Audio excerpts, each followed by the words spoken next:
Hello, everybody, and welcome to another week's edition of the WrestleWatch podcast. I am Ryan with an active camera, and with not so active camera is Doug. Yes, I have shut my camera off because actually I think your camera's off too. But I shut mine off because I am not feeling well today. Mm-hmm. I am under the weather.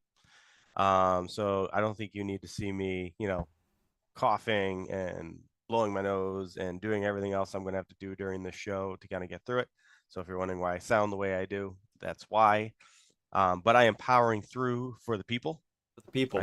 I'm for the people. I'm a man of the people, and I have I have takes that are hot. Oh, I have news that is hot, and news. I have opinions that must be heard. The the people yearn for the news. They Is do. what they do, and Well, I'm here to give it to them. which of those things do you want to start with? Also, just as a hi everybody, this is WrestleWatch. Your home for free agency discussion in the world of professional wrestling.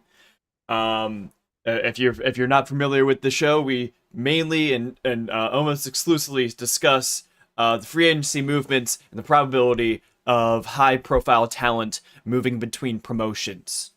Yep, you can follow us on Blue Sky and X, where we post updates, including our meticulously curated WrestleWatch free agency tracker, and on Substack for long form articles where we analyze the likelihood of talent leaving, joining, and of course, jumping between various wrestling promotions with a special focus on WWE, AEW, New Japan, and Stardom. Yeah. So, Doug, what did you want to talk about first this week? I just want to get this out of the way first. So I have been privy to a little bit of news.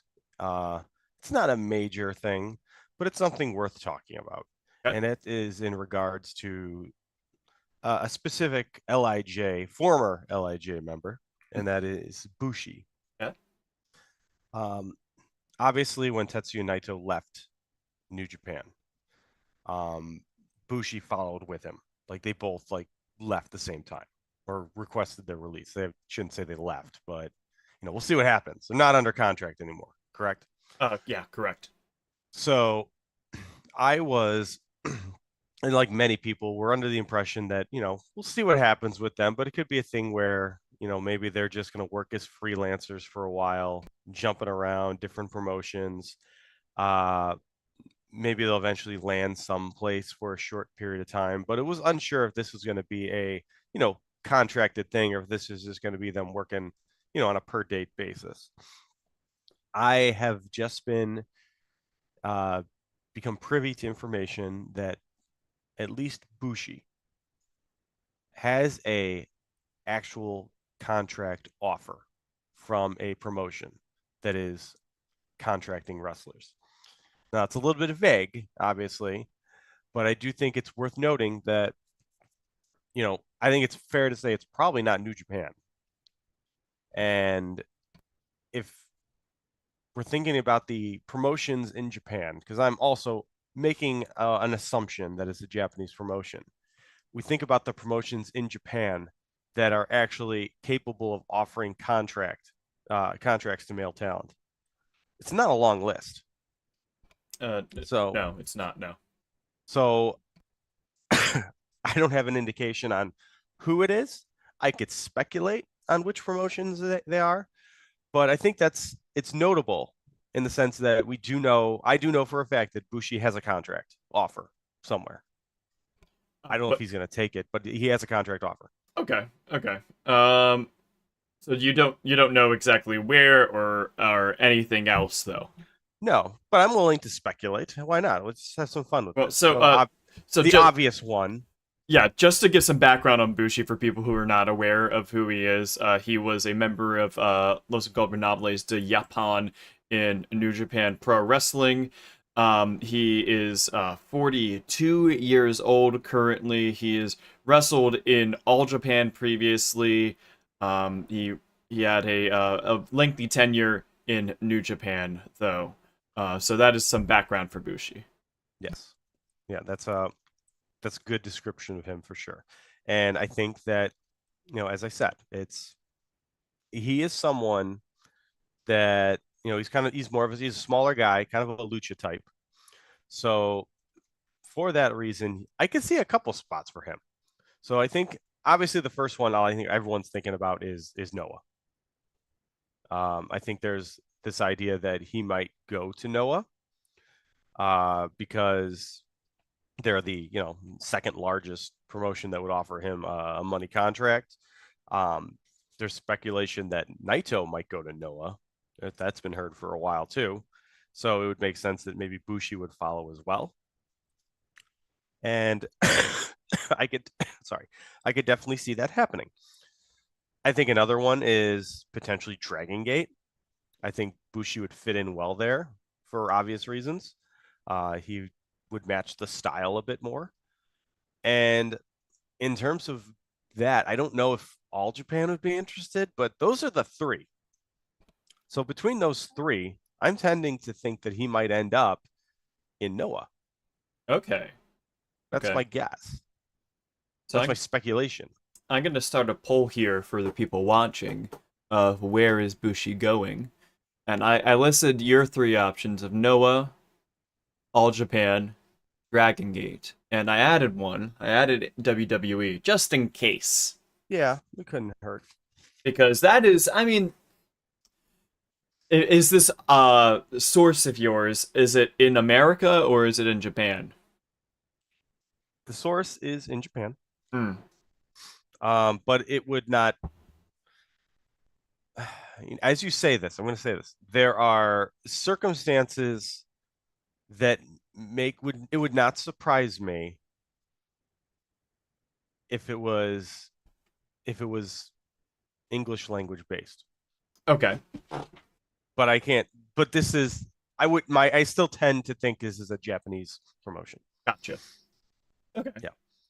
Well, I think that it's considering how Noah has been acting recently. I mean, they did sign Kenta recently, Yes. for that matter. So it wouldn't surprise me if Noah was a destination. He does have history twice being in All Japan Pro Wrestling and started in All Japan.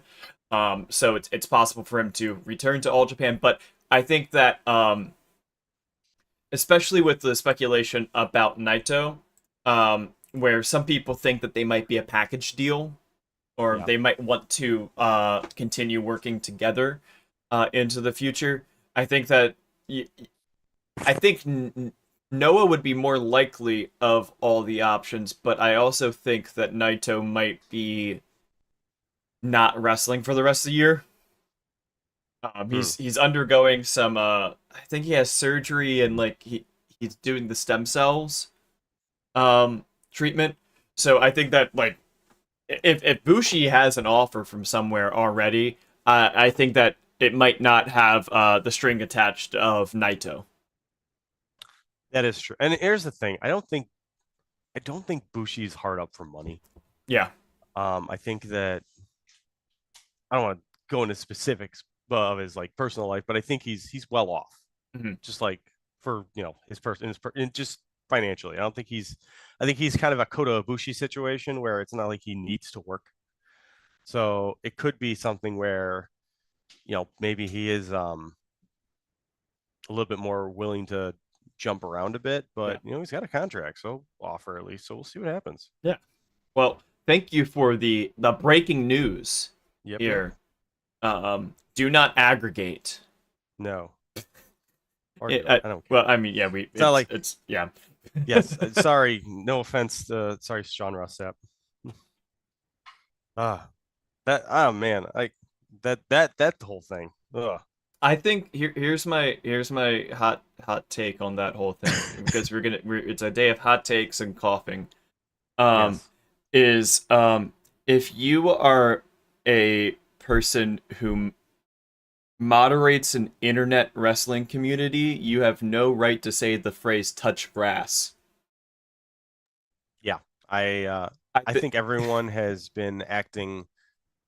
Sean Ross Sapp, I think, needs to understand that he has a platform, and maybe he does need to be more careful with that. But uh, the way everyone acted in this situation. And obviously, if people know me, they know that I have history with that subreddit. I moderated it for years. But I'll go on record and just say it's like, everyone acted childish in that situation. That was so ridiculous. Yeah, I think that just generally, just not to, yeah, I don't want to spend a lot of time on this, but yeah, I think that something that sometimes people forget is the internet is forever, and also that if something gets posted on the internet, it's uh it's already out, you know. So like, Exactly. be careful with your phrasing or own up to your what you say. Those are the two kind of things that I would say in general, and that's not um I don't mean that negative to anybody in particular. I just mean like, just be careful about what you say or own what you say. Those are the two options. Yeah. Um, So, and yeah, you're right. Well, I think we can move on from that yeah, because there's not yeah. really much more to say. It's just that's not really, that's their world. Let them figure that out. But why don't we jump into this week? Because this is a busy week. A lot Yes. happened this week. Yeah, it was. And we're also we have to discuss some of the so last week you were not here for personal commitments. But Yes. I had Luke on the podcast and we discussed the WWE releases. They were hot releases at that point, and we've had a week now to let them simmer on the griddle and see what they've created here for us here on WrestleWatch to see which ones we think will have highest likelihood to jump and are most notable for us to discuss and put on our free agency tracker. So that is one part of what we're discussing this week. We're also discussing a number of names going to and from Japan, it seems, such as the title card there of the Good Brothers are back once again, again in New Japan. And we also are going to Back be home. back home, never Yes. left. Nope. Uh, Took a vacation and then they're back. yeah, and but first off, we wanna take a ride, a trip down memory lane for you, Doug. Ugh, Your back. Magnificent Seven. Yes. It's not looking too magnificent right now. No, I think that So I believe that there's just AJ Styles left, yeah. correct? So you're right. So for those who don't know, about a year ago, probably over almost 2 years at this rate, I'm gonna think about it. I created a list of 7 WWE talent that I thought that could go to AEW. And by go, I mean I think that they had enough leverage to enter into a bidding war where eventually, as what happens likely, more often than not, AEW outbids a talent. Now, in a situation where money is the biggest factor in someone going, usually that happens. Like they'll go to who's paying the most. So far, none of those have worked out that way. Now, I can't say for sure all of these ended up in bidding wars. A couple did. I think it's fair to say Drew McIntyre was a bit of a bidding war. I think it's fair to say um, there's been a few. However, a lot of the Magnificent Seven just seem to have signed extensions or signed new deals before they even entered free agency in the first place. And I think we have a couple of them that we're going to look at today that are in that situation. Yeah, so these are ones that they've been off the board for just over 1 year now. So we have now a fuller view of how things went down for them. First up, let's talk about Finn Balor. Finn was put on our tracker for 314 total days. We were following the saga of Finn Balor until last April when he did re-sign with WWE. I recall at the time it was described as big money by Sean Ross Sapp in particular, um, which probably was something that was coming from WWE internal about phrasing it and pushing it as such. Over the past year, Finn Balor has still been working with the Judgment Day faction. He did have a match at WrestleMania, which was the four-way for the Intercontinental title, which he lost. Otherwise, he's just been kind of floating behind Dom's actions, I feel like, a little bit. He's been a little bit not as much in the spotlight in recent times, I believe.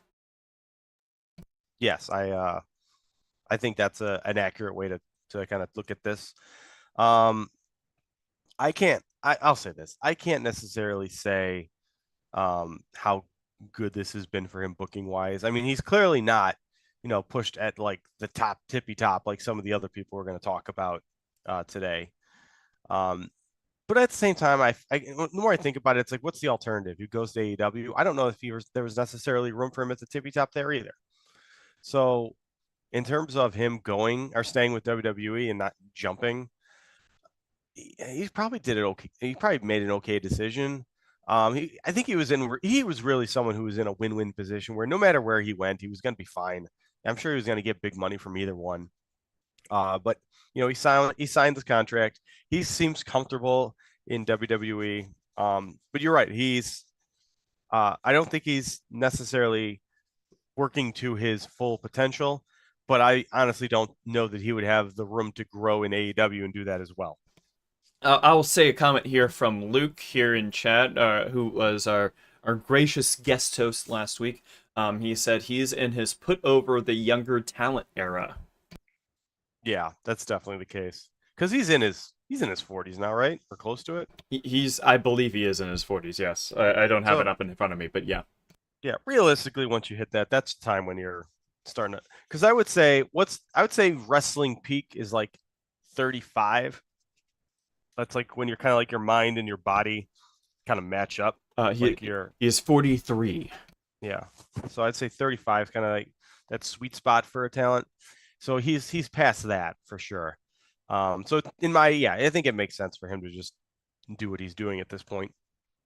Yeah, he had two lengthy tag team title reigns. First with Damian Priest and with JD McDonough. Both of them lasted 170 days. Actually, 3 in a row. No, 2 in a row because they did they held both the Raw and SmackDown belts, and then they thought about unifying the belts, and then they didn't unify the belts. It's a whole silly thing, and now only one of the divisions actually has like a full division. Anyway, I think that Finn I think that Finn is he's in his era now of putting over younger talent. I think that he didn't have a lot more than that to be expected of him, which is not a bad thing. So I think that either way of where he would go from here was going to be a similar route. I think though if he had gone back to Japan, he probably would have been looking at more singles action, I think, or more of a singles push. But I think that it's interesting to see how he is going to interact with trying to get over the 2 younger members of Judgment Day and JD McDonough and Dominic Mysterio. But yeah, I think that no matter where he was going to get paid well. He was going to be featured in some manner that was befitting of his history. So I think that if we're grading the decision for Finn Balor's perspective of him himself deciding to re-sign with WWE, I don't think that it was a bad decision to re-sign with WWE. He's nowhere different on the card than he was this time last year before he re-signed. He was doing tag team work then. He's doing tag team work now. He's putting over younger talent, relatively speaking. I don't think that a lot has changed with him there. So, and the other option would probably been doing pretty much the same thing in New Japan, or in AEW, would probably be doing the same kind of thing there either. So it's not. I don't know if there's a better choice of option for him, like something that's like noticeably higher presentation for him. Maybe New Japan would have been a little bit more presentation for him, but so I'll give it a B plus or A minus, just because like there wasn't really. I don't think that there was going to be a grander option, Yeah, I was going to give him a solid B plus. And the only reason I wouldn't have gone higher than that is because I do think he would have benefited from because he never truly went into free agency. Yes, he did not. No, he went straight to just resigning. Yeah. So he could have maybe negotiated a better deal, maybe got a little bit more out of it. And I think he would have had the leverage. So, but obviously maybe he's happy with what he came up with. So I'll give him a B plus. And then, how do you feel like the decision was by WWE then to give him what has been called as a big money contract, or probably from WWE saying that it was a big money contract? What do you think about their decision to resign him? I'll give him a solid B. I think that it was and like I said, he's a great talent. He's obviously I thought he was great. I put him on my Magnificent Seven. I do think that things like I think here's the thing. I think that perception does matter. And I think WWE knows that. And that's why they've been doing such a fantastic job of playing defense. Like they really do not want to see another situation where it looks like all of their talent are abandoning ship and going to AEW, like how it was in 2020, 2021, it's a little bit into 2022, because that was a time where, there was the perception of WWE was really, really bad. Um, like it was probably worse than it had been at any point since maybe the Benoit stuff. Like Mm-hmm. it was not a good time. And I think that they understood that this is a perception game when you have a competitor, a major competitor, and you want to make sure that you don't look like you know you don't want to look like your ship is leaking. And I think they've done a good job of avoiding that. Even if they haven't done a great job of uh, picking up um, the hottest talent, they've done an okay job. They've done a good job, I'll even say. But they haven't done a great job because obviously they didn't get Monet back. They didn't get Osprey. They didn't get Speedball. They didn't get Thekla, which we'll talk about probably a little bit. They didn't get all the hot talent that everyone that the real hot unsigned talent. They don't. I feel like AEW does a better job of getting them, and they've still been doing a better job with that. And now, granted, they did get Vicaire and they did get Julia, and those are big gets. I'm not going to And discount them. Jordan Grace And Jordan Grace and won't Motor discount City Jordan Machine Grace either. Guns. Yeah, Motor City Machine Guns. Once again, I would put them kind of in that Adam Copeland, end of career role. Not really necessarily the hot act, but yes, I will give that them. I'll give them that too. So and as I said, they've done a good job. I just think AEW's done a better job. So that's about it with Finn Balor in Yep. particular. Next up is Mr. Drew McIntyre. Yes. Probably I would say the most interesting of the three is Drew McIntyre because it definitely seemed like he was on his way out, and not just in a way of it felt like, like, oh, maybe he's, just playing around online. It felt like he really was done with Yeah. WWE. He was on our tracker for 321 days before he was removed after re-signing with WWE. In the past year, he's had I think from a storyline perspective within WWE, he's had a very intriguing year.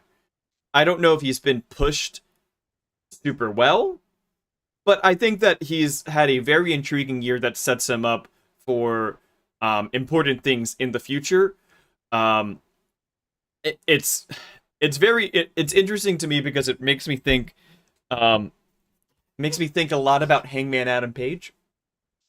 Yeah. And I think that a lot of people have made this comparison that he's basically just there's a lot of aspects to how he's being presented that's very similar to how Hangman Adam Page gets presented in AEW. Um, there's a lot of energy in the way that he is tweenering that is similar. But yeah, there is kind of tiers in WWE right now where he is, as TC says in the comments, he's firmly not in the top tier of talent in WWE, which are you have like I would say that there are two or three like guaranteed main eventers right now in WWE, which Cody Rhodes and Roman Reigns are the two, like, I think, undisputed main eventers, right? Yeah, I mean, I guess Cena too, technically. And then yeah, Cena, you could say yeah, I guess Cena, and then you could say yeah, I guess CM Punk maybe. Um, but then Punk and Rollins are kind of on a tier of their own there, and then below that you have Drew McIntyre's tier of how they're presenting him and pushing him. It hasn't been I don't think that the build for the WrestleMania match was the best, but they tried to give him something for Mania. But it wasn't as I think that there are heights that Drew McIntyre can achieve that are higher than what they've been giving him over the past year. It doesn't feel like that they've had a concerted idea of where they want to put him and how they want to use him yet. The Punk feud was very celebrated, despite the beads.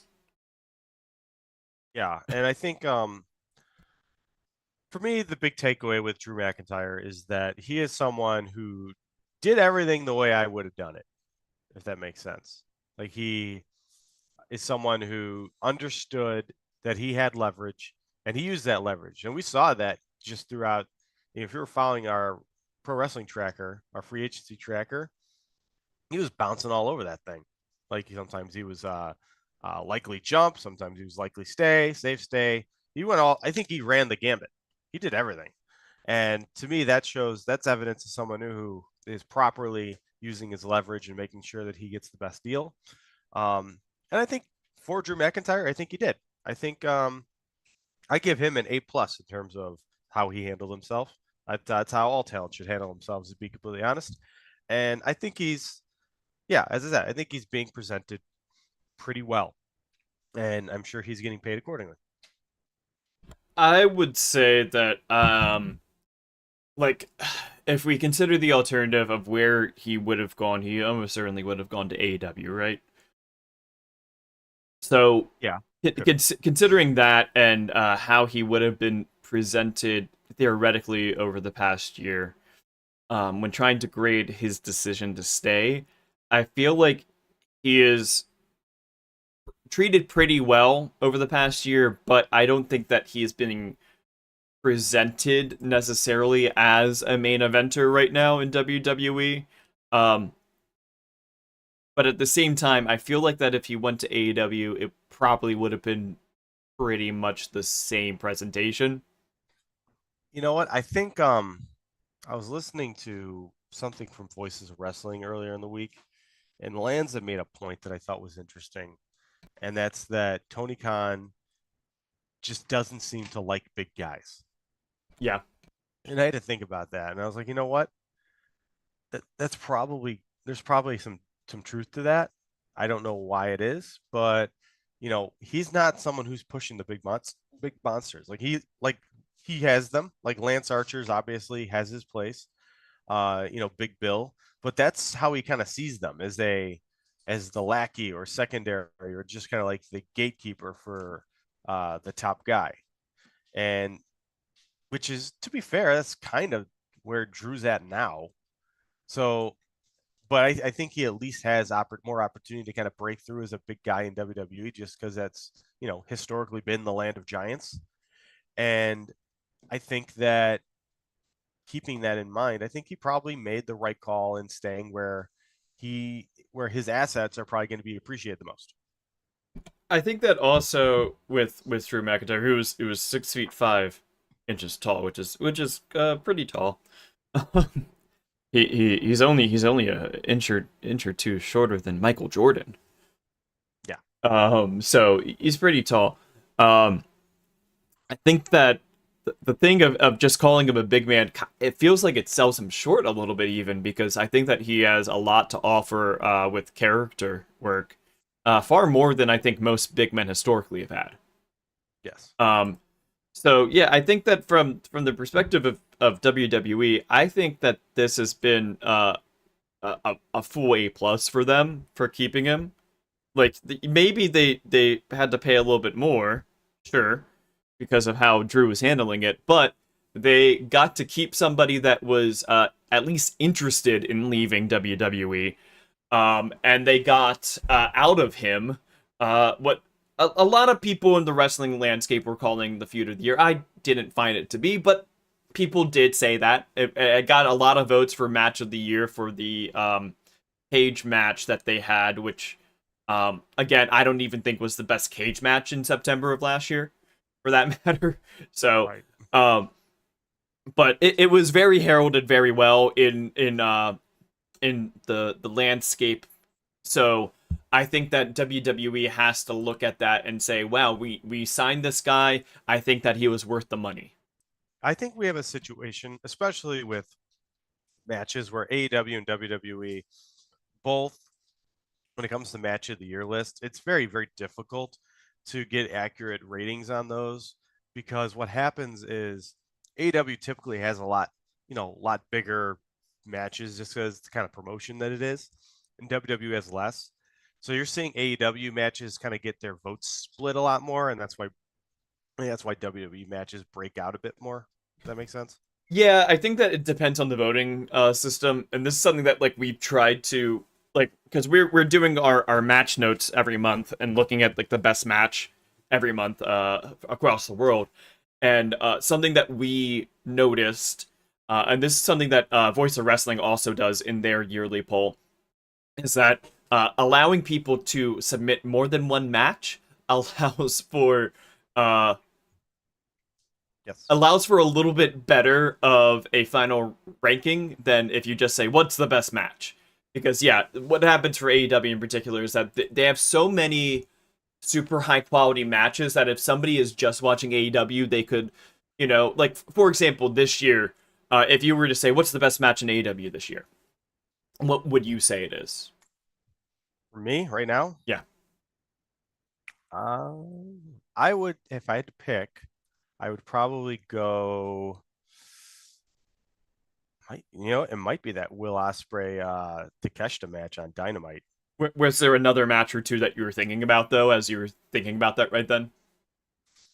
Uh, Probably one of those Revolution matches. Yeah, Those the three three matches. Yeah. Revolution matches to end the show. So it's like right there. It's like there's Yep, and four then matches. and there's the Grand Slam tag match. Yeah, Yep, that too. that's another one. Takesha Shibata is Yeah, out there so too. it's like there's so many. There's so many. Yeah. What was the best WWE match of the year so far?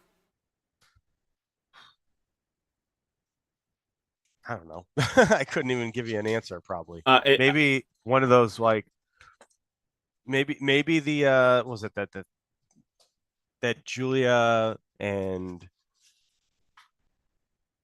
it was that one NXT show that happened. They all kind of just blend together. I can't even think. did And you granted, did I'm you not exactly watching okay? WWE Well, religiously. so I'll parachute in for the big matches, yeah. but it's like the ones that they tell me to watch this year, I have not really been blown away by that. I don't even have a strong memory on. Luke in comments gave exactly the answer I was expecting, which is the SmackDown TLC match from a week or two ago, and Rhea versus Io versus Bianca. Those three, Those two matches. Yep, those are the two matches that people are going to say. I'm sure that there's going to be some people that are Punk diehards that are going to say his cage match with Seth Rollins, but that's just those people that would say that. I think that it's very clear there are like two best matches of the year for WWE that like, and I think that what you're saying, I'm agreeing with what you're saying is that like, it's very narrow. Like last year, it was very narrow. It was like, yeah, it's Drew versus Punk cage match. Right. Like Right. that's the answer, because like otherwise, what would you have said? Like maybe Cody versus Roman Reigns, but like that gets detractors because it was overbooked. You know, Gunther versus Sammy from Mania has detractors because it's underbooked compared to what WWE fans like. So I think that like yeah, what you're saying is true. Is that like there is like a and this is something that I've said before. Also, is that WWE fans are also very forgiving for match quality. which also means that when something is very good, they will definitely like overhype it. Yeah, it's not their priority. Yeah, But when they get a great match, they suddenly are like, oh wow, this is really great. yeah. Um, so I think that that's something that is a feather to have for WWE is that they had a match that even, regardless of what voting systems and things like that, it was in the conversation for match of the year at a lot of places. It rated pretty highly on the Voice of Wrestling poll, which was the one that was mentioned before. I think what do we have to submit, like 15 matches for Like that 10. poll? 10 matches, matches. 10 matches. So like and there are hundreds of people that were submitting matches. So with the possibility of thousands of matches, that was one of the matches that still got into the top, I think, 10 matches of the year. So like that's something to say for WWE of like, yeah, like we re-signed this guy and he's doing, good work. Yeah. And so that's Drew. Anything else on Drew? No, I think that we can transition to our final one of the 7 for this week, which is Seth freaking Rollins. Is he still freaking? I don't know. I He's freaking forever. He's always he's freaking. always freaking. Yeah, so Seth Rollins, he re-signed with WWE at the same time around about that the other guys did that we've been discussing today.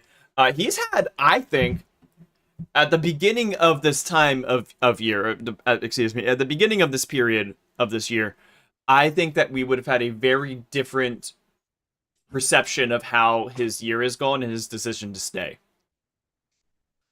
I think that people were not hot on how they were using Seth for most of last year, and comparatively to how he probably would have been handled like in AEW, Yeah. I think but I think he's obviously been handled much better lately this year. Um but I do think his decision, he's another one that I kind of put in the same Finn Balor category where he should have gone to free agency because I'm sorry, but you're out of your mind if you don't think that Tony Khan would back up the Brinks truck to do John Moxley versus Tyler Black. Like he would, like the ROH boy that he is, he would love to do that. Um, and I think that it would draw. I think Seth Rollins or Tyler Black would have been a major shifting get for AEW in ways that people I don't think are even really aware of yet. Um, and I get it that he didn't necessarily have like the perfect ROH run when he back before he got signed. I mean, there was obviously timing issues, and a lot of people said they put the belt on him too late, and he could have been been booked a lot better. But I think that especially given the history with the Shield, there's so much they could have done with Seth Rollins in AEW, and I think that Tony Khan would have paid for that. Um, Having said that, I think that they've done a better job with him this year in WWE, but it always does feel like Seth Rollins is always just under the top guy. Like that's kind like of been his career. he's the bridesmaid.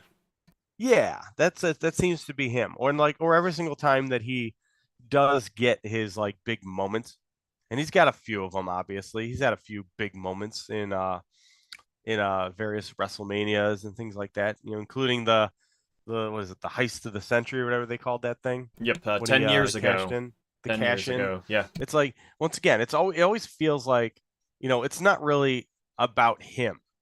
It's about him ruining someone else's thing. Yeah, You and know what I'm that's saying? yeah, and something that here in the chat TC is saying Seth's like Drew tier in WWE, and that's where I disagree. I think that Okay. now he's not. Now that they're doing this angle with Heyman and stuff, and they're saying this is the top guy. Seth's now the top guy on the show. Roman's gone. Yeah, Cody's gone. Cena's on the other show. Seth is the main event man right now. it feels like they're giving him a big push, and but it also feels like they've tried to do this before. This was when they gave him kind of the ball and ran with it, and they made him the champ the first time. Where essentially he was part of the corporation, or what was it called? It wasn't the corporation. The Authority at that point, The I Authority. believe. Yes, he was part of the Authority. So we'll see how this one goes a little different, because I remember at those times, like, he was just constantly losing on house shows, even as champ. He didn't feel like that important, and we'll see if what they do with this, because I don't know if they're really gonna try to push him on the same level as Cody or Roman or even Cena. Like, is he still? Because you could always tell. They could tell you that they're the same, but it's like they got to show you, and that's usually done with the way they present the person, and that's important to Well, keep in mind. well, and the way that they're presenting him is he stole Paul Heyman, and now he has a protege who is somebody who I think a lot of people are saying, oh yeah, Braun Breaker should just be world champion this year. Yes. And now they're slotting him as clearly below Seth Rollins. So I think that says a lot. I think about where they're going to be headed with them, and in a way that to relate it to what we're talking about here today is that I think that we're finally seeing the fruits of why Seth resigned. Finally, Okay. like it took a while to get here, but like this is what they told him when he resigned. Like, hey, yeah, you don't go free agency because here's what we're gonna do with you. All right. Yeah. So I would give him. So I'm going to give him I'll give him a B plus. B plus for staying. Yeah. Because I do think he would have had better options. Yeah, I'm gonna give him a solid B because for most of the year it was not how it feels right now. Yes. It's like as being pointed out in the chat. Seth Heyman angle feels like it's a vehicle for Braun, yes, but at the same time, Seth is the main character of Raw, not the world champion. So it's kind of they're pushing him as the central figure. So that's why I think like now it's B plus, but for most of the year it was not good. It didn't seem like it was a good decision by Seth to stay for most of the year. Yeah. Yeah. Okay. Okay. So now I think we'll go into the tracker. Yeah, here is the tracker as of last week. If you're listening along to the podcast on a podcast catcher, which, as a reminder, we will be having this audio on podcast catchers if you want to tune in that way and subscribe that way. If you're tuning in via audio, you cannot see this because it is an audio and this is a video. So how about we just get on with talking about who is moving up and down and off our lovely free agency tracker, and start with the Good Brothers. Yeah, so they are a confirmed jump. I think we could just get that right out of the way right now, because they did, as was speculated, they showed up at the Resurgence show, the New Japan Resurgence show, and are appear to be with New Japan. Yeah, they've been doing some press over the week for New Japan as well, kind of funnily, because like it was, supposed to be surprise of who they're, who the Young Bucks were tagging with that Resurgence. So they were just started doing press and saying that they were working with New Japan again. They say that the duo is kind of saying that they, maybe will show up in TNA or AEW too. Who knows? But like they seem to be just signed with New Japan. So that's why we're listing them as a confirmed jump and just gonna remove them from our tracker. A question here in chat: there's officially a deal. We don't know what the deal is, but they do have a deal worked out with New Japan. They've had it for some time, and they couldn't talk about it until they were formally released from WWE. So there is a deal. We just don't know specific terms of it, but we know that they have a deal with New Japan. Yeah, so that's enough to take them off the list, though. That's a confirmed jump. Yeah, and there's no when situations like that. I mean, that usually go right into that. It's like, okay, we have a contract, you're off the list. Yeah, so how about we move along to Dakota Kai? She was one of the lovely people who was unfortunately released or is giving her papers by WWE this past week. She was given her 90 days notice of release last week when she was previously cut by WWE in 2022. She nearly signed with AEW until Paul called her up right before putting the name on the dotted line. She also had talks with going to Stardom back in 2022. Wrestle Observer newsletter sources within WWE say that AEW should sign her. So, do you agree with that, Doug? I think that AEW is going to pick her up because AEW was interested in her before. Having said that, um, I do think that there is this idea that maybe uh, that AEW kind of she lost interest in AEW as soon as Uncle Paul came calling back, and there's a question of is she going to do that again?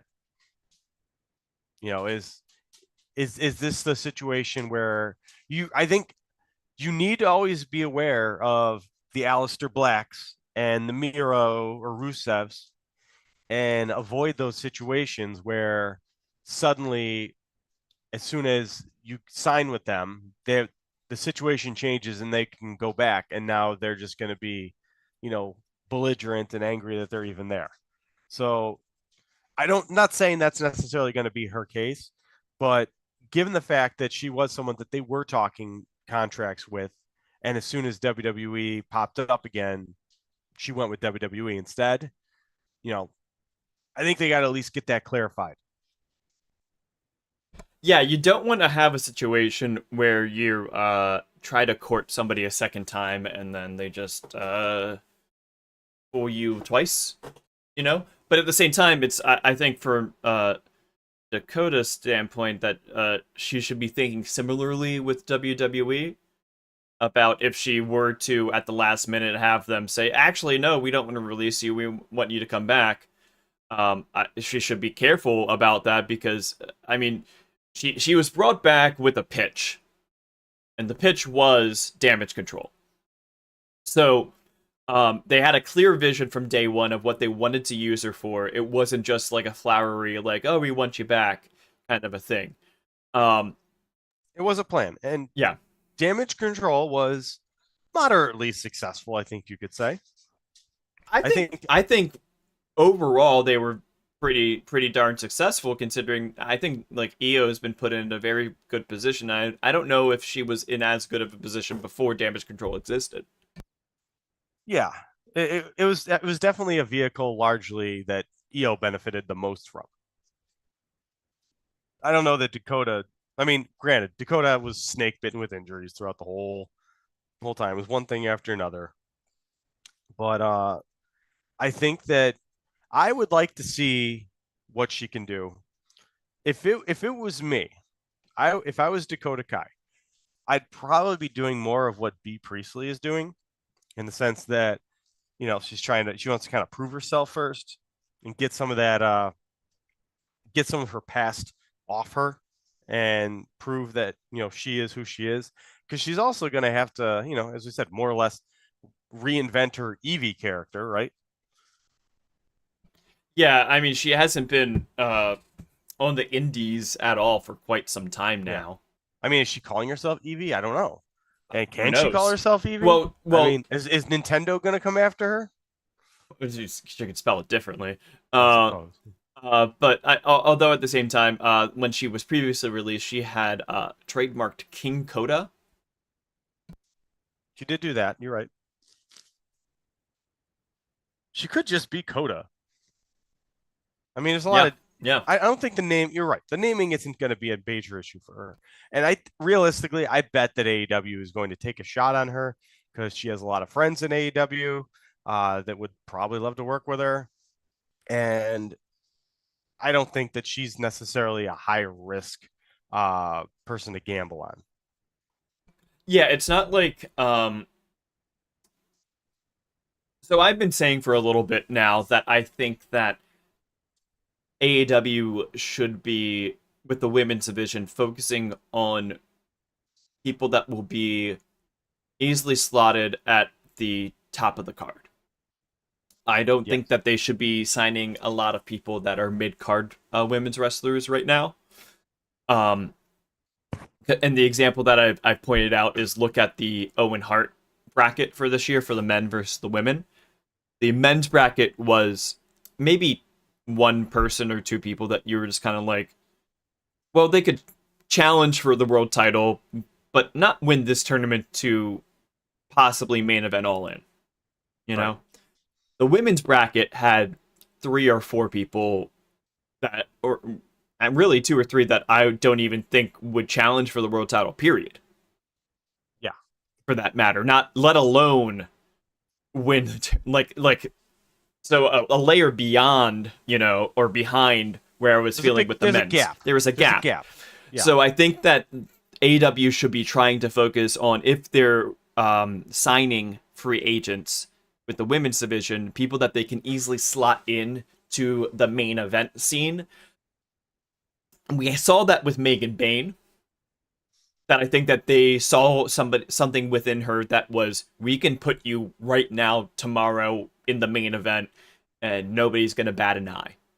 And nobody's batting an eye. Everybody said, like, Megan's doing great. That people love her. They're very intrigued by what they're going to do next with her. It's not like she had her match and now she's disappeared. She's staying relevant in the main event scene, for the women.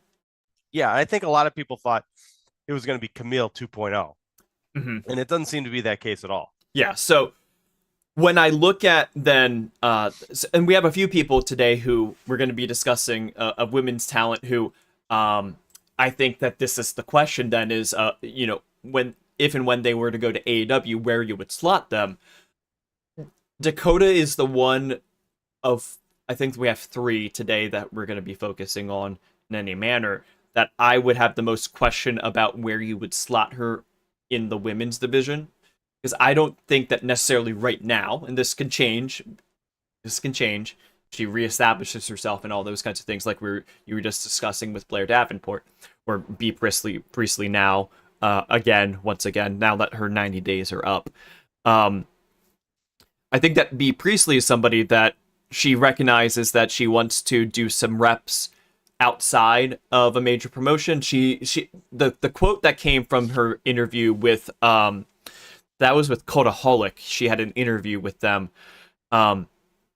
She was mentioning that she really didn't like the way that WWE managed her day-to-day life. They have an app where it is a scheduling app, and you just have to turn on the app, and it tells you where you have to go.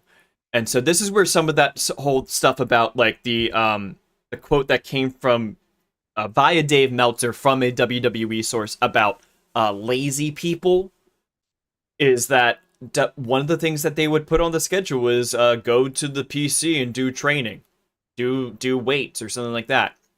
And it's like, B was saying that, like, if I'm already doing stuff that I think is working out better for me, like, why am I going to show up for this?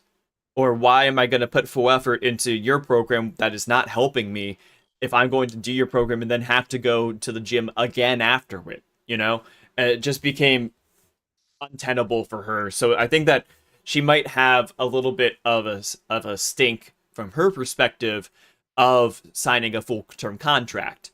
So, but I think that she's somebody that, like, you could just, slot in pretty highly on AEW's roster. I think that Dakota needs to reestablish herself before I would feel that way necessarily, but I don't think that she's somebody that could not be at least upper Carter or upper mid Carter in AEW if she's given a chance. But yeah, for right now, I think that the question mark for her is where she would slot in, and that's what's partially giving me pause of putting her highly on our tracker, as well as you were stating prior about the matter of what if she just returns to WWE again, if they pitch her something again. So for those reasons, to transition to where we would want them to go on the tracker, I felt a toss up. Yeah, I I think that it's more likely than not she's going somewhere. She's going because it's like she's going to either she's probably going to AEW, but I think the alternative is that she also could be going to she could go to Stardom again. I could see that as well. And I think those are more likely than her not going somewhere. So I'm going to go lean jump. And I think that that is where we're gonna put her. Then is lean jump. We are going with Master Doug's master opinion. There we go. All right. Next we have Gigi Dolin, another one of our releases here. This one, we're not sure specifically how long her release cycle is going to be, how much notice she's being given. She was working NXT of late, but had previously been called up to SmackDown in 2022, so it's possible that she has a main roster contract, in which case she'll be given 90 days notice of impending release, but it could be 30 days notice. Dolan previously worked in Shine, TJPW, and AEW as Priscilla Kelly. So, Doug, where do you think that she's... First off, do you think that she is somebody notable enough for us to put on our tracker? And then, where do you think that she's going to be heading? Yeah, I do. I think the big thing with her is that she's probably she's going to hit the ground running. That's the first thing to kind of get out of the way. It's like this is someone who grinded on the indies for years before she even got signed. And right before she got signed, she had some really great high profile performances. Like she had gotten much, much better. I think a lot better than people realize. Because I remember at the end, she had like a really great match with Thunder Rosa on I don't think it was NWA, but it was an NWA affiliate. She had a really great run when she started working GCW more. So she has a great look, and I think for those reasons, I think that I'm surprised that they didn't do more with her, just because I really feel like she's kind of more put together than a lot of people in the company. Um, I it could be maybe like she just didn't like blend in there culture wise, which absolutely would not stun me. But I don't. And here's here. She's worked AEW before, not just Dark. Like she worked at Dynamite. Like she was on that Jericho Cruise episode in 2019, if you remember that.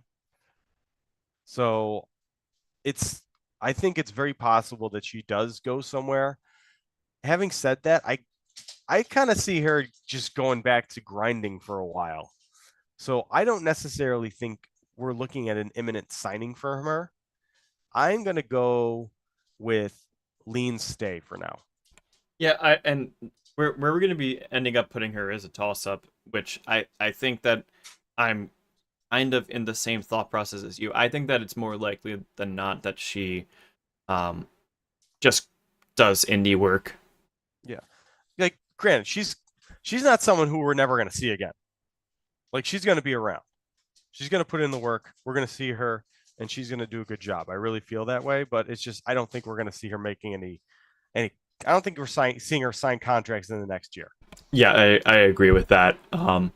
So how about we transition to another one that I think is here's the one that I think is the most likely to sign with AEW, but I think that there is enough pause with it for other possibilities, and that is Shayna Baszler. Yeah, I think she's someone who would I think she would fit in like a glove in AEW, just the way they present their women, the women's division. I think that she would. She's just kind of an ass kicker. She's technically sound. Um, she's someone who can kind of fill like that Lance Archer role in the women's division in a lot of ways. Who is always presented strong. You can beat a lot, but she's always going to still kind of maintain her legitimacy, kind of like a Minoru Suzuki type, which is very useful to have in terms of booking. Just someone who you can beat, but never like feels like they're damaged by losing. I think that's Shayna Baszler, and that's something that's really, really, really good to have around. So I think I I kind of think, but at the same time, it's weird because I don't know that I would see her going to. I don't know that AEW sees what I see. I see it. I don't know that they do. So for that reason, I'm probably going to go a toss up on her, but I do think they should sign her. Yeah, so and some background here also is her release comes just 3 months after the release of her other stablemate, Sonya Deville. Baszler was responsible for both Ronda Rousey and Marina Shafir transitioning to pro wrestling. Marina Shafir, of course, is featured in AEW, where it looks like they're heating back up a rivalry with Rilla Nightingale. Not sure if it's going to be a singles match or if it's going to be part of an Anarchy in the Arena coming up at Double or Nothing. But there are ways in which, oh yeah, and I guess Ronda Rousey, we can call her Ring of Honor legend Ronda Rousey. Absolutely.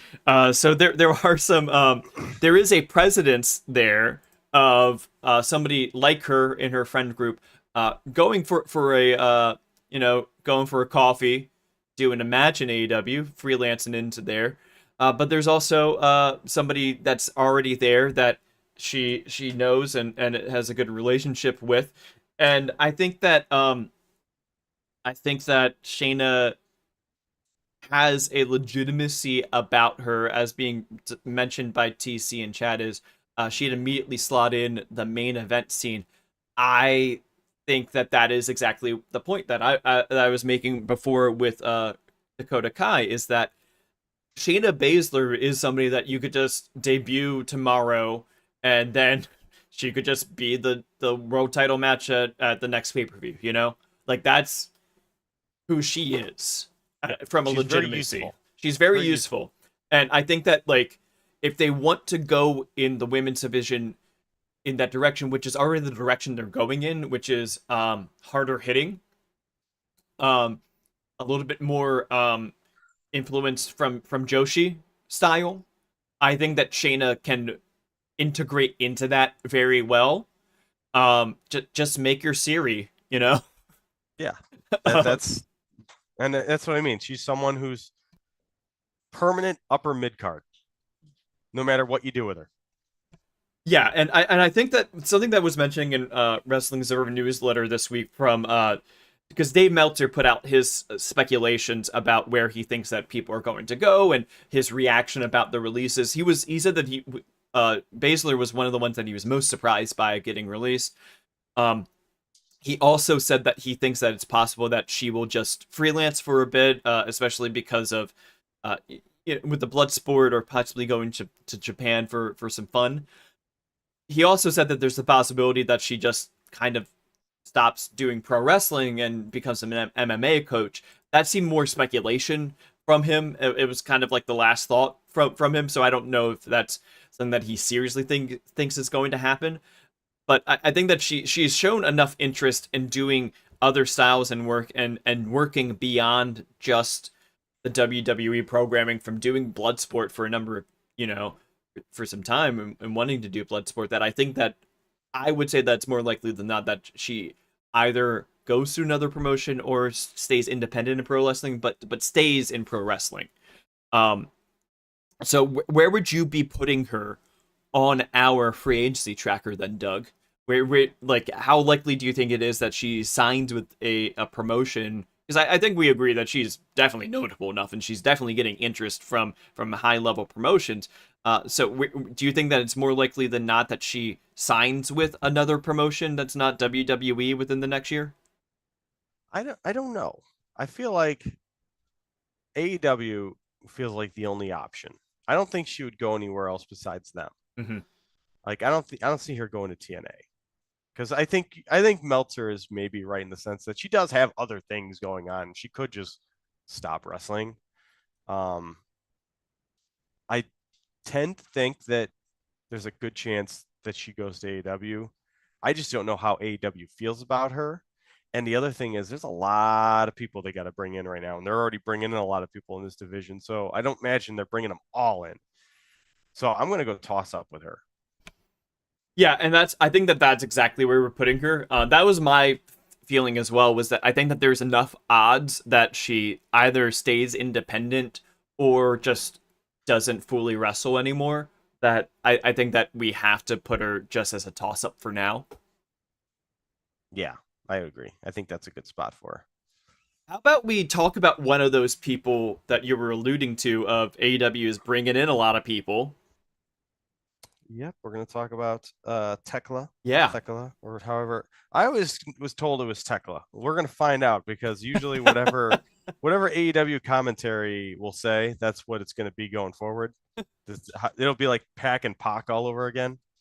That's the woman that I used to know as Tommy End. Yes.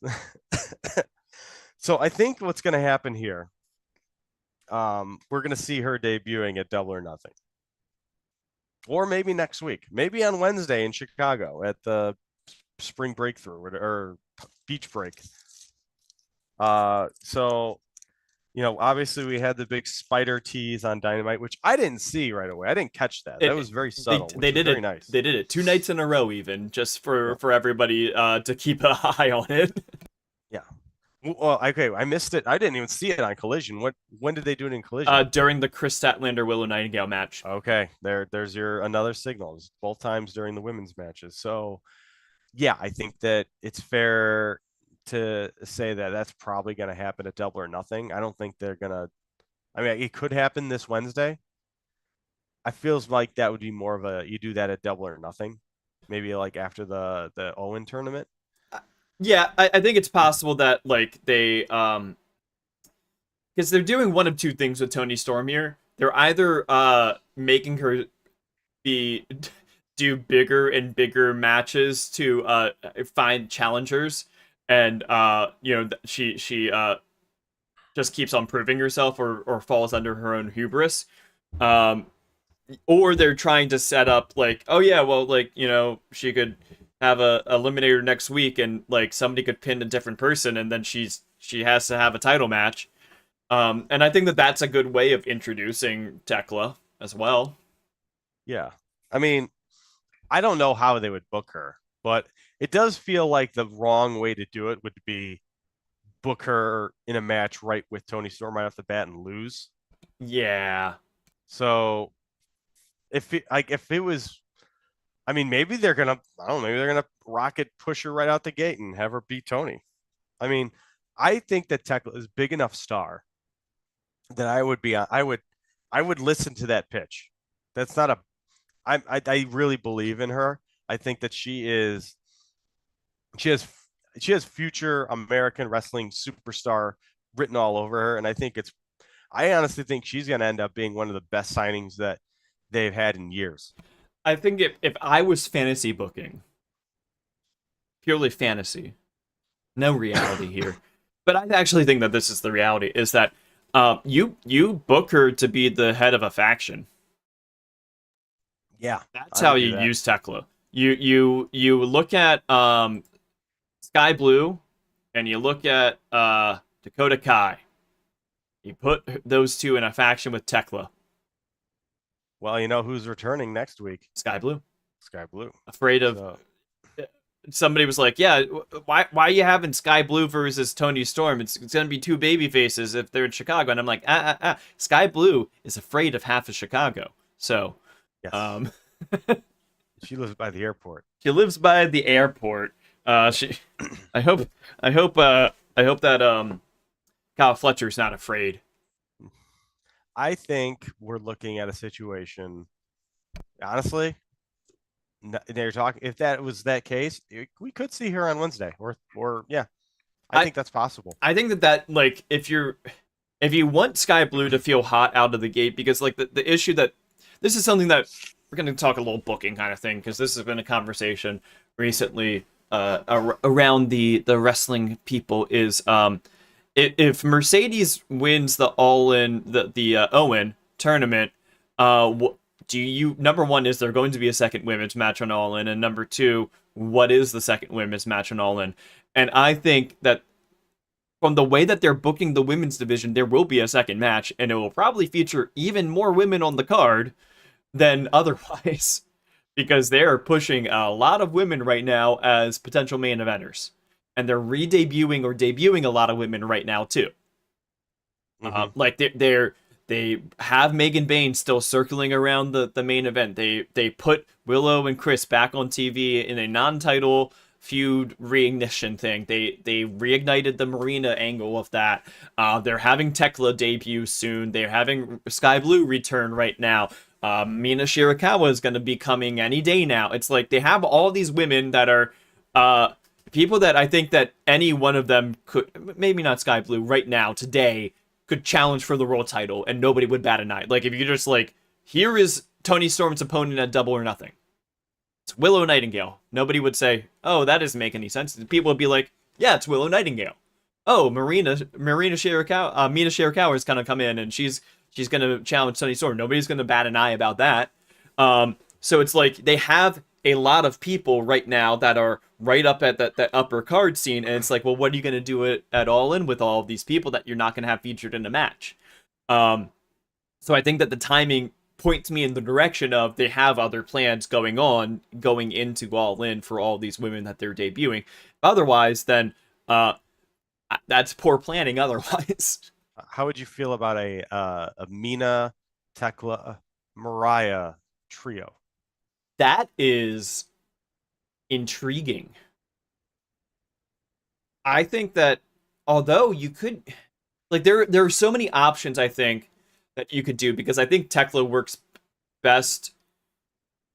There's something like, it's not spooky, you know, but it is like the hate presentation of Thekla works very well, yes. I think. And when you look at that and try to transition it to AEW, I feel like Mina might not work in that presentation style. Mariah might work in it. I think Sky Blue works in it. I think Dakota Kai would work in it. So I think that there's enough pieces. Penelope Ford would work in it. You know? Yeah. So like there are enough pieces there. You could repackage Megan Bayne to be less I'm from Greece and make her, make her into like, some kind of dark figure, like I think that there are things that you can do with all these people and Reapus, like you could at the same time, like have a faction that's Mina and Mariah May and have Penelope in that too, for that matter. So like I think that or Megan Bayne could be in that too. It's like they have all these pieces and they could do a lot of faction work with this, and they have all these people that are coming in that are experienced with faction work and tag teaming and things of that nature. And I think that they should be like, you're not going to be introducing all these people if you don't have a plan. Although they could be introducing all these people and not have a plan. But I don't think that that's what I'm seeing on screen does not make me feel like that's what's happening, is the best way of putting it. To go a little bit, I know that this is a very far side tangent from where we were discussing with Thekla, but I think the point still remains that, like, I think soon for Thekla, very soon for Thekla, possibly Wednesday in Chicago for Thekla, possibly Double or Nothing for Thekla. I think that we need to move her up to safe jump, right? Yeah, she's a clear safe jump. Like I think there's a 50-50 chance that we're talking about taking her off next week. Yeah, and the interesting thing is that this all, it's funny because it happened so quickly relatively to where we were thinking about her. However, we've been looking at Thekla since January of last year as a possible jump. So it's been a long time coming about this jump, but even though this chapter of it happened pretty quickly. Yes. Yeah, so that's going to be it for the major ones I think we're doing this week. So now we just got to talk about the quick hitters, right? Yeah, so first up on quick hits, we have Alex Windsor. So this one comes out of there was a video interview that Will Ospreay did with the Sun Sport as a promotion for the Forbidden Door show for AEW that's coming in August to London. He was asked a bunch of questions about, like, who on the AEW roster would you do XYZ with, And he was asked, who would you want to have as your partner in the zombie apocalypse? And his answer was, my missus. But she's not in the locker room yet. Slowly one day, just waiting on visa stuff, and hopefully that's happening. Now, it could be Ospreay just talking. Sure, it could be. But I think that he probably more than most people would have an idea of what's going on with Alex Windsor. So I think that moving her back up to the jump side of the tier list is prudent, and we're putting her as a lean jump right now. Yeah, that's pretty.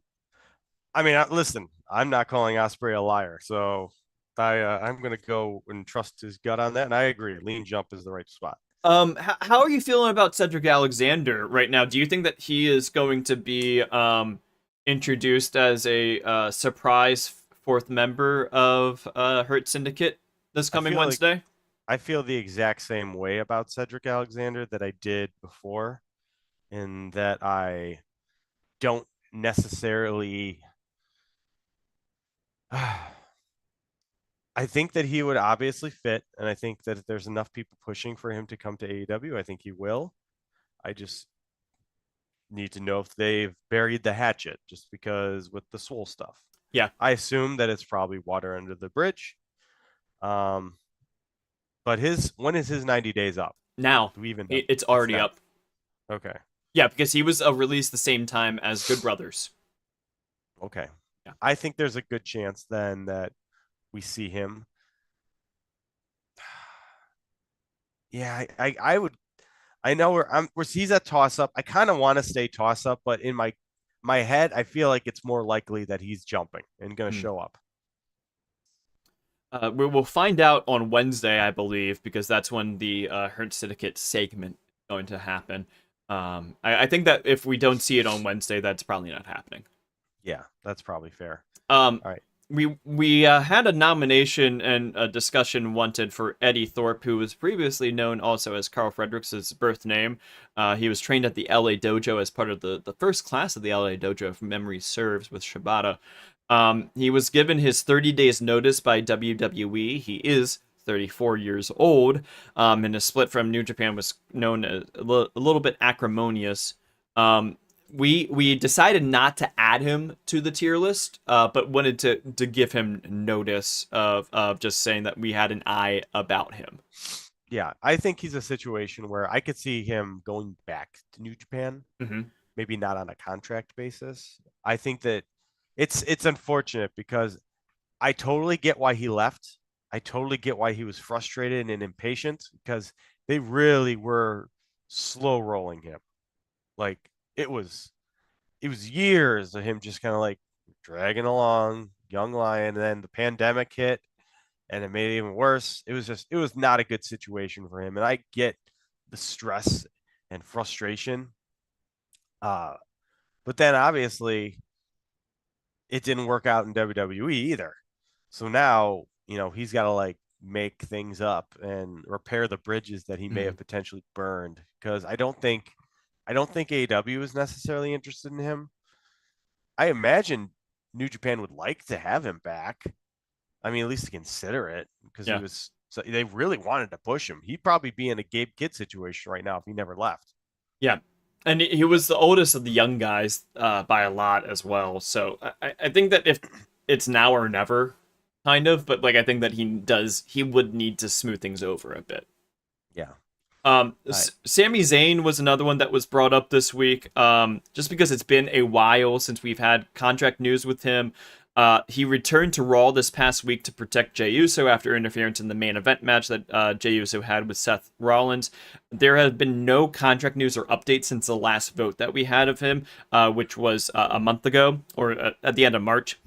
His contract should have expired by now if he didn't have any injury time.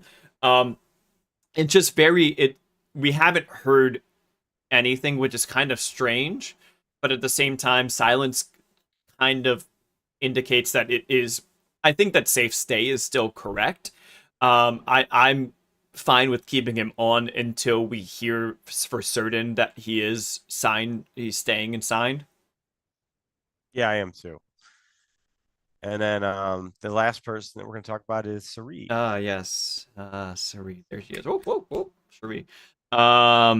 She appeared during the Stardom All-Star Grand Queendom broadcast, and the audience watching the Mayu Iwatani versus Sareee match for the IWGP Women's Championship. Sareee had previously mentioned wanting to challenge for the belt again. Specifically, she was trying to angle for a match with Mayu, but that's when she did the match at Sareeism with Sareee, which was kind of billed as kind of a number one contenders match that ended in a draw. She was set up on the Great match too, by the way. Great. That is my number 2 match of the year right now. It's on my list too, I think. Let me see. I have it. It's my number 1. My number 1 is the Grand Slam tag match still. Okay. Because I think that was pure vibes perfection. But I think that from a technical standpoint, I think that the Sareee versus Sareee match is the best match of the year right now for me. Yes. But yeah, she was set up fully as the next opponent for Sareee. On commentary, this is something that you were pointing out, Doug, before this episode. Walker Stewart was on commentary for this broadcast, and he did a fantastic job for somebody that is not the usual broadcaster for Stardom. He knew what he was talking about, and he felt very confident. And I think that like he is somebody that people should be keeping an eye on, because he is young and fantastic at what he does. But he continually mentioned Sareee during the match, and mentioned him as Japan's hottest freelancer. I believe that you were saying, Doug, that you believe that is more re-emphasis that she is a freelancer. Yeah, I think so. I here's what I think is happening. I think that they did the draw with Sareee. Mm-hmm. They had her at this match, and they see Sareee win the title, and now they're going to set up the match with Sareee versus Sareee. And I think that the Stardom Sareee, sorry, to emphasize that, SYURI, I think she is going to win. And I think that might be the extent of it. I don't see Sareee necessarily signing with Stardom at this point. I don't. I could be wrong, but the fact that here's the thing: if they're going right into that match and not doing anything else with Sareee, it feels weird that they would sign her and then immediately beat her. So this feels like she's still freelance to me. So for that reason, I'm of the opinion that she is still going to stay, but I admit it's less likely that she is going to stay now. So I'm fine moving her from safe stay to likely stay. Yeah, and the way that I was interpreting it was that it felt very much like when you have a broadcast where they keep on mentioning somebody as the hottest free agents, and it's like when somebody on a broadcast keeps on saying somebody is a hot free agent, it means that they're signing. So that's why I was kind of, my ears perked up because of that. Yeah. But I think that like something that was also mentioned recently was just that